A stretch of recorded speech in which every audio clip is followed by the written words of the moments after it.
முதல்ல நம்ம வந்து பெண்கள வந்து போதை பொருளா பார்க்குற அந்த விஷயத்த வந்து முதல்ல நம்ம ஒழிக்கணும்.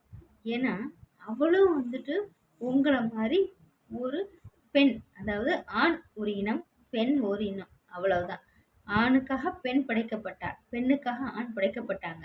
ஒருத்தருக்கு ஒருத்தர் அன்பா, அரவணைப்போட ஒருத்தருக்கு ஒருத்தர் ஆதரவா இருக்கணும்ன்றதுக்காக தான், அந்த காலத்துல ஆதாம், ஏவாள் அப்படின்ற அவங்க தான் வந்து முதல் முதல்ல வந்துட்டு ஒரு ஆணாகவும் பெண்ணாகவும் படைக்கப்பட்டதா வந்து சொல்லுவாங்க. வரலாறு அப்படி சொன்னது. அப்ப அந்த காலத்துல இருந்தே வந்துட்டு ஒருத்தருக்கு ஒருத்தர் வந்து உதவியாவும், அரவணைப்பாவும், அன்பாவும் இருக்கணும்னு சொல்லி தான் வந்து அப்ப இருந்தே ஒரு நியதிய வந்து வகுத்துட்டு வந்துட்டு இருக்காங்க. ஆனா, இப்ப பார்த்தீங்கன்னா, இந்த பெண்ண அழிக்கக்கூடிய சக்தியே ஒரு ஆணா நீங்க மாறிக்கிட்டு இருக்கீங்களே! அது ரொம்ப மிகப்பெரிய தவறு இல்லையா? என்னங்க ஒரு சதைக்காக, அதாவது இந்த ஒரு சதை பிண்டத்துக்காக இவ்வளவு ஒரு கொடிய விஷயங்கள நீங்க வந்து பண்ணணுமா? யோசிச்சு பாருங்க. என்ன ஒரு பெண்ணுன்றது ஒரு பிம்பம். அவளும் வந்து உங்கள மாரி ஒரு மனித இனம். அப்படி பாருங்களேன். அத விட்டுட்டு அவளையும் ஒரு போதைப் பொருளா பார்க்கறது மிக மிக பெரிய தவறுங்க. ரொம்ப ரொம்ப தப்பு. ஏன்னா, நீங்க வந்து ஃபோன்ல பார்க்கலாம். தவறான விஷயங்கள பார்க்கலாம். தவறா சித்தரிக்கப்பட்ட பெண்ணோட புகைப்படங்கள நீங்க பார்க்கலாம். ஆனா, அதுக்காக எல்லா பெண்களையுமே தவறான கண்ணோட்டத்தோட நீங்க பார்க்கறது மிகப்பெரிய தவறுங்க. ஏன்னா, இப்ப வந்து ஒரு பெண் வந்து வீட்ல இருக்கும்போது, அவளுக்கு வந்து ஒரு தந்தை வந்து அவளுக்கு வந்து ஒரு சப்போர்ட்டா இருக்காங்க. அதுக்கப்புறம் அவங்க கூட பிறந்த அண்ணனோ, தம்பியோ வந்து அவளுக்கு ஒரு சப்போர்ட்டா இருக்காங்க. நெக்ஸ்ட்டு இந்த காலகட்டத்தில வந்து பெண்கள் வந்து அதாவது "வீட்டுக்குள்ளே பெண்ணை பூட்டி வைப்போம் என்ற விந்தை மனிதர் தலை கவிழ்ந்தார்ன்னு" சொல்லிட்டு பாரதியார் பாடுனாரு. அத நினைச்சு பெருமைப்பட்டோம். பெண்கள் வந்து இப்ப வந்து அ ஈவன் பஸ் ஓட்டுறதுலேருந்து, ட்ரெயின் ஓட்டுறதுலேருந்து, ஏன் ஏரோப்ளேன் ஓட்டுறது வரைக்குமே பெண்கள் வந்து அவ்ளோ முன்னேறி போய்க்கிட்டு இருக்காங்க. அப்படின்னு நினைச்சு சந்தோஷப்படுற இந்த நேரத்துல, அங்க பெண்கள் வந்து வெளியில போறதுனால தான் பெண்களுக்கு இவ்வளவு கஷ்டங்கள் ஏற்படுதா? அப்படின்னு ஒரு நிமிஷம் வைக்கிற நிலைமை தான் இப்ப இருந்துகிட்டு இருக்கு. ஏன்? முதலலாம் வந்து பெண்களுக்கு வந்து ஆண்கள் வந்து ஒரு உறுதுணையா இருந்தாங்க. இப்பவும் பெண்கள் அப்படிதாங்க இருக்காங்க. பெண்கள் வந்து என்னதான் ஆணுக்கு பெண் சமமா இருந்தாலும், ஒரு சில விஷயங்கள்ல பெண்கள் வந்து வீக்னஸா உள்ளவங்க தான். ஒரு அவங்களோட உடம்பு வந்து ஒரு வீக்கான ஒரு உடம்பு தான். அதுக்காக நீங்க வந்து அவங்களுக்கு சப்போர்ட்டா இருக்கணுமே தவிர, அவங்கள அழிக்கிற ஒரு சக்தியா தயவு செய்து மாறாதீங்க. அவங்களையும் ஒரு போதைப் பொருளா நீங்க வந்து நிச்சயமா நீங்க வந்து நினைக்கவே கூடாதுங்க. அதத்தாங்க நான் சொல்றேன். அதாவது வீட்ல அப்பா, தந்தை அது தன்னுடைய அண்ணன், தம்பி இவங்கலாம் வந்து சப்போர்ட்டா இருக்காங்க. அந்த பொண்ணு வந்து இப்ப இருக்கிற காலகட்டத்தில ஒவ்வொரு பொண்ணும் வெளியில போய் சம்பாதிக்கணும். சம்பாதிச்சா தான் அந்த குடும்பத்த ஓட்ட முடியும். அப்ப அவ யார நம்பி போறா? அங்கேயும் நமக்கு ஒரு அண்ணன், தம்பி மாரி இருக்காங்கன்ற ஒரு உறவுகள் இருக்குன்னு நெனச்சு தானே அவ வந்து இவ்ளோ தைரியமா வெளியில போய் வேலைக்கு போறா. அப்படி இருக்கும்போது, அவளுக்கு நீங்க வந்து ஒரு கண்ணெதிர ஒரு பெண்ணுக்கு வந்து ஒரு அநீதி இழைக்குதுன்னா, நீங்களும் தட்டி கேட்கணும். நீங்க தான் தட்டி கேட்கணும். அதுதான். ஏன்னா, அவளுக்கு நீங்க தந்தையாவும், ஒரு சகோதரனாகவும் நீங்க இருக்கணும். ஏன்னா, அதுதாங்க நீங்க வந்து அவங்களுக்கு சப்போர்ட்டா இருக்கணும். அதே மாரி எங்கெங்கலாம் டாஸ்மாக் கடை வந்துட்டு கண்ட கண்ட இடத்துல முக்கியமான இடத்துல எல்லாரும் அதெல்லாம் அடிச்சு நொறுக்கணும். அது மட்டும் இல்லாம எங்கெங்கெல்லாம் வந்து தவறான முறையில அதாவது எப்படி சொல்றது? ஒரு மறைமுகமா வந்து ஸ்கூலுக்கு பக்கத்துல ஐஸ்கிரீம்ல இப்படிலாம் கஞ்சா இந்த மாரி விஷயங்கள் எல்லாம் வந்து போதைப் பொருள்லாம் கலந்து விக்கிறாங்களா, அது எல்லாத்தையுமே ஒழிக்கணும்.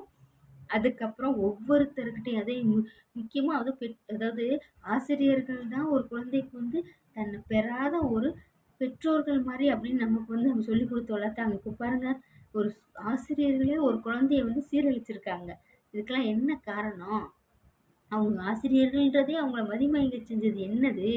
அவங்களுடைய அந்த போதை போதையான ஒரு எண்ணம். அத உருவாக்குனது எது? நிச்சயமா அது ஒரு செல்ஃபோனா தாங்க இருக்கணும். அப்ப வொர்க்கிங் பிளேஸ்ல ஏன் நீங்க செல்ஃபோன அலோ பண்றீங்க? அதுவும் ஆண்ட்ராய்டு ஃபோன ஏன் அலோ பண்றீங்க? நார்மல் ஃபோன் இருக்குல்ல, அத யூஸ் பண்ண வைங்க. ஏன்னா, நம்ம மனித மனம் இருக்கு. இது வந்து குரங்கு மாரி. நல்ல விஷயத்துக்கு பயன்படுதோ இல்லையோ, தவறான விஷயத்துக்கு தாங்க அத யூஸ் படுத்துறாங்க. இப்ப அத வச்சுட்டு குழந்தைங்கள வந்து தவறா வந்து ஃபோட்டோ எடுக்கிறது, அத வச்சு மிரட்டுறது, இதெல்லாம் ரொம்ப மிகப்பெரிய தவறுங்க. அது மட்டும் இல்லாம பெண்களுக்கு நான் ஒண்ணு சொல்ல விரும்புறேங்க. இந்த பெண்கள் வந்து இந்த சோசியல் மீடியால தவறா ட்ரெஸ் போட்டுட்டு, அந்த மாரி நீங்கலாம் வந்து ப்ரொஜெக்ட் பண்றீங்க. நீங்க ப்ரொஜெக்ட் பண்ணிட்டு நீங்க வந்து காச வாங்கிட்டு போயிர்றீங்க. ஆனா, உங்களை பார்த்து தவறான அந்த எண்ணத்தோட மற்ற பெண்களையும் அவங்க வந்து தவறா அணுகுறாங்க இல்லையா? அது எவ்வளவு பெரிய வந்து ஒரு சமுதாய அநீதி இல்லையா? தயவு செய்து பெண்களே, நீங்கள் வந்து உங்களுக்கு வந்து எல்லா நாகரிகங்கள் தான், உடையும் ஒரு நாகரிகம் தான். எதுவுமே ஒரு அளவோட நிறுத்திக்கணும். அதாவது நம்ம பண்றது நமக்கும் நல்லது செய்யணும், நம்ம சமுதாயத்துக்கு நல்லது பண்றணுன்ற ஒரு எண்ணத்தை மட்டும் நீங்க மனதுல வச்சுக்கோங்க.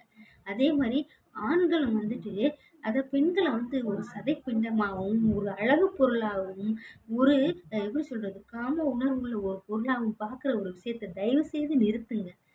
அவள் யாரு? உங்க அம்மா மாரி, உங்க தாய் மாரி, உங்க தங்கை மாரி அவளும் ஒரு ஒரு பெண்ணு. உங்களுக்கு உங்க மனைவிய நீங்க வந்து உங்களுக்காக படைக்கப்பட்டவள் உங்க மனைவி. ஸோ அவள நீங்க நேசிங்க. அவள நீங்க எல்லா விதமாவும் பயன்படுத்திக்கங்க.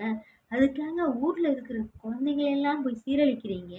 மிக மிக தவறான பழக்கம். தயவு செய்து இந்த அரசாங்கத்துக்கு வந்து ஒரு அன்பான வேண்டுகோள் என்னன்னா, தயவு செய்து அதாவது ஒவ்வொரு கட்சி கொடி பறக்குது அப்படின்னு சொல்லிட்டு அதாவது என்ன சொல்றது, இந்த மாதிரி ஒயின் ஷாப்பு இதெல்லாம் வந்து இருந்தால் தான் நாட்டோட பொருளாதாரம் உயரும்.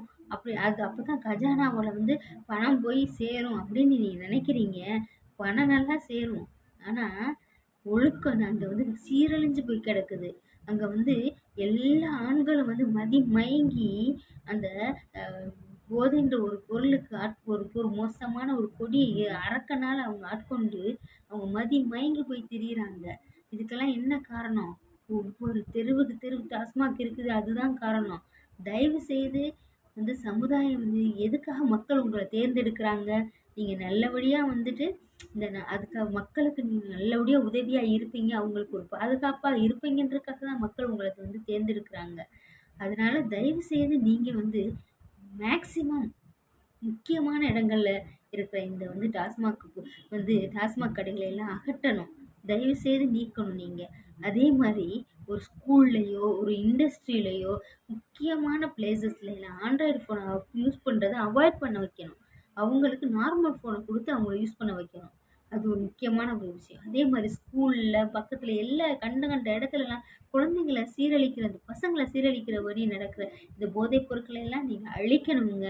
நிச்சயம் உங்களுக்கு வந்து தயவு செய்து இந்த சமுதாயம், இந்த மனித இனம் மென்மேலும் வளரணும் அப்படின்னா இந்த பொருட்களை இந்த விஷயங்களை நம்ம செஞ்சால் மட்டும்தான் இந்த சமுதாயம் வளரும்.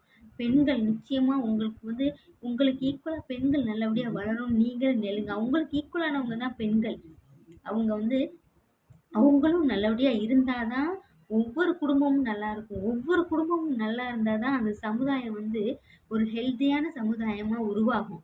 அதுக்காக தயவு செய்து அது அந்த குழந்தை வந்து ஒரு பெண் குழந்தைன்னு பெண் அப்படின்ற ஒரு பொருள்னாவே காம உணர்வா பார்க்காதீங்க. தயவு செய்து பெண் அப்படின்றது ஒரு இனம். உங்களை போன்ற ஆணினம் போன்று பெண்ணும் ஒரு இனம், ஒரு மனித இனம். அவ்வளவுதான். ஒவ்வொருத்தருக்கும் ஒரு பெண் படைக்கப்பட்டிருக்கா நிச்சயமா. எனவே வந்து இந்த ஆண்ட்ராய்டு ஃபோன்ல இருந்து உங்களோட மயக்க நிலையிலேருந்து தயவு செய்து வெளியில வாங்க. அது மட்டும் இல்லாமல் காந்தியடிகள் சொல்லியிருக்காரு, எப்போ ஒரு பொண்ணு எல்லா நகையும் போட்டு நடு ராத்திரியில் நடந்து போகிறாளோ, தனியாக நடந்து போகிறாளோ, அப்போ தான் வந்து அந்த நாடு சுதந்திரம் அடைஞ்சதா சொன்னார். ஏங்க சார் நீங்கள் வேற காந்தி தாத்தா இப்போ இருந்தால் என்ன செய்வார் தெரியுமா? தயவு செய்து பெண்களை வெளியில் விடாதீங்கன்னு தான் சொல்லுவார். ஏன்னா அப்போவாது நடு ராத்திரியில் போனாதான் சுதந்திரம் சொன்னார். பெண்கள் வந்து இப்போ வந்து நகை கூட பண்ண வேணாம், ஒரு பெண்ணாவே வந்து ஒரு பெண்ணு தனியாக வந்து பட்ட பகல்லையே அவள் தனியாக வந்து ஒரு இடத்துக்கு போக முடியாத சூழ்நிலைகள் இந்த காலகட்டத்தில் ஏற்படுத்திக்கிட்டு இருக்கு. இந்த நிலைமை வந்து இப்படியே போச்சுன்னா சமுதாயம் சீரழிஞ்சு பெண்கள் இனமே இல்லாமல் அழிஞ்சு போயிடும். தயவு செய்து பெண்ணுக்கு வந்து பாதுகாப்பாக இருக்க வேண்டியது ஒரு ஆண். அது வந்து உங்களுடைய தாய் மட்டுமல்ல, உங்கள் கூட பிறந்த சகோதரி மட்டுமல்ல, வெளியில் வந்து உங்களை நம்பி ஒரு ஒர்க் பிளேஸில் வர ஒரு பொண்ணும் உங்களை நம்பி தான் இருக்குது. அவளுக்கும் நீங்கள் பாதுகாப்பு கொடுக்கணும். ட்ரெயின்லேயும் சரி, பஸ்ஸுலேயும் சரி, எல்லா இடத்துலையுமே ஒரு பெண் வந்து பயணிக்கிறான்னா அவளுக்கு நீங்கள் தயவு செய்து பாதுகாப்பாங்க இருங்க. இது என்னோட அன்பான வேண்டுகோளாக நான் உங்ககிட்ட கேட்டுக்கிறேன். உங்களுடைய மதி மயங்கத்தான் செய்யும். மதி மயங்குதுன்னா அதுக்குன்னு ஒரு பிளேஸ் இருக்குது, அதுக்குன்னு ஆட்கள் இருக்காங்க. தயவு செய்து இப்போ வந்து பிறந்த பச்சை குழந்தைகளை சீரழிக்காதீங்க. பள்ளிக்கு வந்து ஒவ்வொரு குழந்தையும் நல்லபடியாக படித்து நல்லபடியாக முன்னேறணுன்ற ஒரு ஒரு அந்த ஒரு எதிர்பார்ப்போடு தான் வருது அந்த குழந்தை. அந்த குழந்தையோட வாழ்க்கையெல்லாம் சீரழிக்காதீங்க தயவு செய்து. ஆசிரியர்களே நீங்களும் வந்து ஆண், அதாவது ஆசிரியர்கள் வந்து ஆண் ஆசிரியர்களாக இருந்தால் நீங்கள் வந்து அந்த குழந்தைங்களுக்கு எல்லாம் வந்து ஒரு தந்தையாக இருந்து அந்த இடத்துக்கு பாதுகாப்பு கொடுக்க வேண்டியது நீங்கள். உங்களால் அந்த குழந்தை சீரழிக்கப்படக்கூடாது. அதே மாதிரி பஸ்லேயும் சரி ட்ரெயின்லேயும் சரி வந்து ஒரு பெண் பாதுகாவலரை அன்னைக்கு வந்து பணி அமர்த்துறதுன்னா அந்த ட்ரெயினில் ஒரு பொண்ணுக்கு அந்த அந்த விதமான ஒரு ஆக்சிடெண்ட்டு அந்த ஒரு மோசமான சம்பவம் நடந்திருக்கான்னு சொல்கிறாங்க. பெண் பாதுகாவலர்னா அதுவும் அவங்களும் ஒரு பெண் தானே அப்படின்னு பார்க்கக்கூடிய சமுதாயமாக இது இருக்குது. ஸோ அது வந்து அவள் யாரோ ஆனால் அது ஒரு பெண் அப்படின்ற ஒரு பெண்ணுன்ற ஒரு எழுத்து மட்டும் இருந்துடக்கூடாது. அவங்களுடைய காம உணர்வு அங்கே வந்து உருவாகிறது. அது வந்து ஒரு சதை பிண்டம் தான். தயவு செய்து பெண்ணுக்கு நீங்கள் தான் உறுதுணையாக இருக்கணும். பாலியல் வன்கொடுமைன்றத வந்து தயவு செய்து இந்த இதுக்கு உருவாக்குறது வந்து ஒரு பெண்ணுக்கு வந்து எதிரியாக அமைஞ்சிடக்கூடாது. நீங்கள் வந்து சோசியல் மீடியாவில் உங்களுக்கு லைக்ஸ் கிடைக்கணும், உங்களுக்கு வந்து வீடியோஸ் நல்லா போகணும் அப்படின்றதுக்காக தவறாக வந்து உங்களை நீங்களே காமிச்சிக்காதீங்க. அதனால பல பெண்கள் வந்து பாதிக்கப்படுறாங்க.